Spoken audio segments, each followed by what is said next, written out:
By the time Doreen woke up from her nap, her animals were curled all around her, as if understanding how badly hurt she was. Tired as well, she'd be happy to have a few days with no cold case to contemplate. Sure, getting hurt was her own fault, and she'd be the first to admit it. But when things came to a crunch, they seemed to always come to a crunch on her. Mac was right. She kept getting hurt. She had to figure out how to close these cold cases without the same ending. The trouble was, when she talked about putting people away for life, not one of the suspects wanted to walk that path happily. They all tried at the very end to grab that last hope for a bit of freedom. She understood it in theory, but it sucked in real life. Groaning, she rolled over, spent the next few minutes cuddling the animals, telling them how much she loved them and loved having them in her life. Then her gaze caught sight of the time. It was afternoon already, and, as far as she knew, it was still Saturday, which meant Scott should have been here already, or would be at any moment. She took a deep breath and slowly sat up.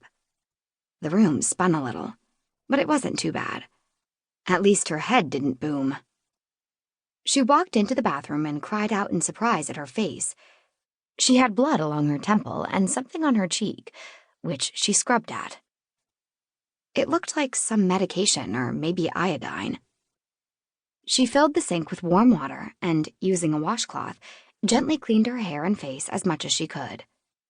Somewhat presentable, if she ignored the couple stitches sticking out of her scalp. She changed her shirt to something that didn't go over her head and hopefully wouldn't get more blood on it. Her jeans were blood-stained too. She stripped out of those and put on leggings. Barefoot, she padded downstairs gingerly, then through the kitchen to the laundry room and loaded up the washing machine, removing any sign of her rough morning. Her animals had followed quietly behind her. "What's up, guys?" When none answered, she asked again, "Why are you all so quiet?" With an instinctive shake of her head, Doreen felt instant pain because she knew they understood she was injured. She smiled, slowly bending down to pet them all. "I'll be okay, not to worry. Besides, I'm not so bad I can't feed you guys." After giving them food and moving carefully, she wandered the first floor. She didn't remember Mac leaving, but presumed he had, as the alarms were set on the doors again. She pulled out her phone and sent him a text, thanking him. Instead of texting her, he called her. "How are you feeling?" he asked. "Better," she said. "I'm up. I'm downstairs, and I'll put on a pot of tea." "What, no coffee?" he asked humorously. "Nope, not today. My head is aching already. Don't think coffee would improve that." "I don't think the headache and caffeine have anything to do with each other," he said. "This has more to do with the pry bar you left on the workbench."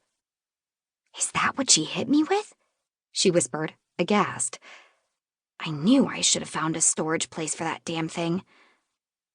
"Are you okay to keep all the tools now? After what happened?" "Absolutely," she said. "It wasn't the tools' fault. Besides, I'll use them eventually." He chuckled.